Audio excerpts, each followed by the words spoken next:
rabbit and a crow. There once was a rabbit who lived alone. One day, Miss Rabbit felt very lonely, so she went outside to sing and play on her drum. A crow nearby heard Miss Rabbit and flew down at once.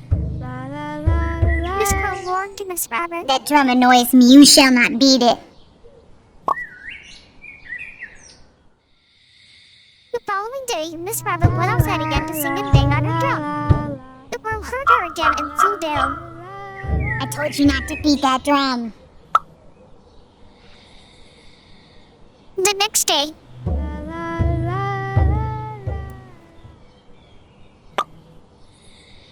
and yet again. Enough! The next day would be the rabbit's last. Even with no limbs, Miss Rabbit didn't stop.